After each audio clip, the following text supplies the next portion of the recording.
নমস্কার সবাইকে, কেমন আছেন সবাই? আমি আজকে আপনাদের সাথে শেয়ার করব ইয়াম্মি চিংড়ি পটল রেসিপি। তো চলুন তাহলে দেখে নিই কী কী লাগছে চিংড়ি পটল রেসিপিতে। এখানে বড় বড় সাইজের একটু আলু কেটে নিয়েছি, আর সাথে তো অবশ্যই পটল লাগবে। পটলটাকে ওভাবে ছিলে দু টুকরো করে কেটে নিয়েছি। সাথে নিয়েছি চিংড়ি, আমি একটু ছোট সাইজের চিংড়িটাই নিয়েছি। আপনারা একটু বড় চিংড়িটা নিলে কিন্তু টেস্টটা আরও বেশি ভালো আসবে। কড়াই গরম করে প্রথমে দিয়েছি অল্প একটু সাদা তেল আর অল্প একটু সরিষার তেল। আমি আজকে দুটো তেল মিলিয়ে রান্না করছি, তবে আপনারা চাইলে যে কোনো একটা দিয়েও রান্না করতে পারেন, অথবা শুধু সরিষার তেল দিয়েও রান্না করতে পারেন। এতে করে টেস্টটা কিন্তু আরও বেশি ভালো আসবে সরিষার তেল ইউজ করলে। তো তেলটা ভালো করে গরম হয়ে আসলে আমি এখানে দিয়ে দিচ্ছি পটলগুলো সব কটা আমি দিয়ে দেওয়ার পর একটু নেড়ে চেড়ে হালকা ব্রাউন করে ভেজে নিব। চুলার আঁচটা হাই রেখেছি যাতে করে এই পটলটা থেকে জলটা দ্রুত বের না হয়ে যায়। আমি কিন্তু এখানে লবণ হলুদ কোনো কিছুই দিইনি। মশলার সাথে যখন কষাবো তখন একসাথেই সব কিছু দেব। আপনারা চাইলে অল্প একটু লবণ আর হলুদ দিয়ে এটাকে ভেজে নিতে পারেন। এরপর আমি দিয়েছি আলুটাকেও আমি লাল লাল করে ভেজে নিব। আলুটা লাল লাল করে ভাজা হয়ে গেলে এবার আমি এটাকেও তুলে নিচ্ছি। একই তেলে এবার আমি ভেজে নিব চিংড়ি মাছ।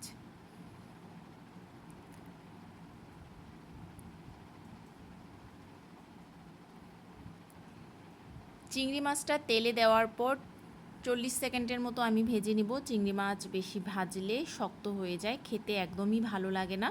তো আমি 30 থেকে 40 সেকেন্ড পর চিংড়ি মাছটাকে তুলে নিচ্ছি। চিংড়ি মাছটাকেও কিন্তু আমি অল্প একটু লবণ হলুদ দিয়ে মেখে রেখেছিলাম।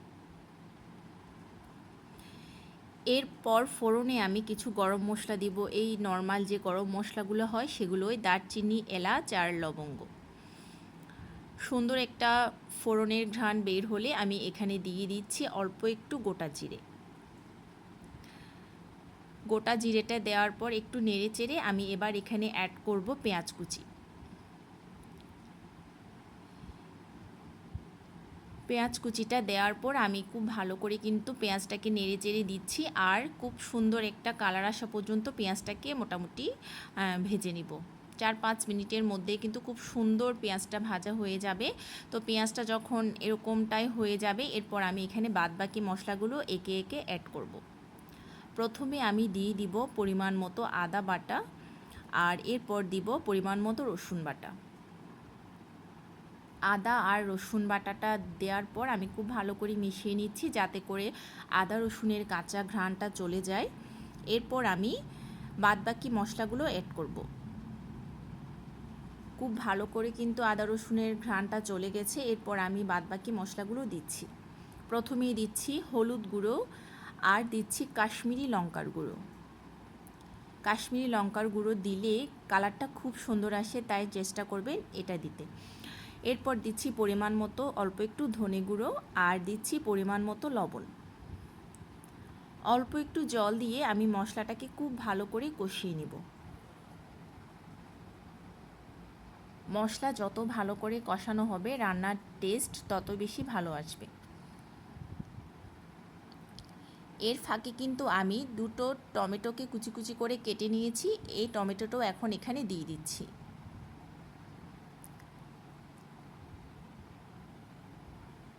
এবার সবচেয়ে ইম্পর্টেন্ট কাজটা হচ্ছে খুব ভালো করে কিন্তু আমরা মশলাটাকে কষিয়ে নিব। মশলাটা কষতে থাকে এদিকে, আর এদিকে আমি একটা স্পেশাল মশলা বানিয়ে নিচ্ছি। তো এই যে এখানে দেখতে পাচ্ছেন আমি কিছু নারকেল কোড়া নিয়েছি। নারকেল কোড়াটাকে আমি ব্লেন্ডার জারে নিয়ে নিচ্ছি, আর সাথে কয়েকটা কাঁচা লঙ্কাও দিয়েছি। অল্প একটু জল দিয়ে খুব ভালো করে একটা মিহি পেস্ট আমি করে নিব। এই যে দেখতে পাচ্ছেন খুব সুন্দর একটা কিন্তু পেস্ট রেডি হয়ে গেছে। তো এদিকে মশলাটা অনেকটাই কষানো হয়ে গেছে। এই পর্যায়ে আমি এখানে নারকেল আর লঙ্কা বাটাটা দিয়ে দিচ্ছি। একটু ভালো করে মিশিয়ে নিব। সাথে আমি জারটা ধুয়ে অল্প একটু জল এখানে দিয়ে দিচ্ছি।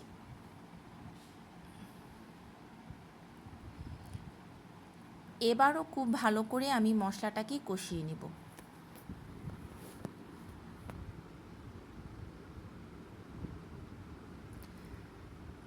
প্রায় আরও 5-6 মিনিট পর আমি এখানে আলুটা দিয়ে দিচ্ছি। যেহেতু আমি আলুটা একটু বড় বড় করে কেটেছি, এতে করে হচ্ছে আলুটা একটু আগে দিলে খুব সুন্দর কিন্তু রান্নাটা হতে হতে আলুটা খুব সুন্দর সেদ্ধ হয়ে যাবে।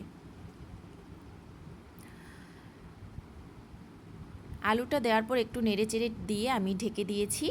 আর এর মাঝখানে কিন্তু আমি অল্প অল্প একটু গরম জল দিয়ে এটাকে খুব ভালো করে একটু পরপর কষিয়ে নিয়েছিলাম। কিন্তু আগেই বলেছি, মশলাটা যত ভালো কষানো হবে রান্নার টেস্ট তত বেশি ভালো আসবে। তো এই যে দেখতে পাচ্ছেন খুব ভালো করে কিন্তু রান্নাটার মশলাটা কষানো হয়ে গেছে আর আলুটা অনেকটাই সেদ্ধ হয়ে গেছে। এই পর্যায়ে আমি দিয়ে দিচ্ছি ভেজে রাখা পটল আর চিংড়ি মাছ। একটু নেড়েচেড়ে দিব। নেড়েচেড়ে দেওয়ার পর আমি এখানে পরিমাণ মতো জল এড করব।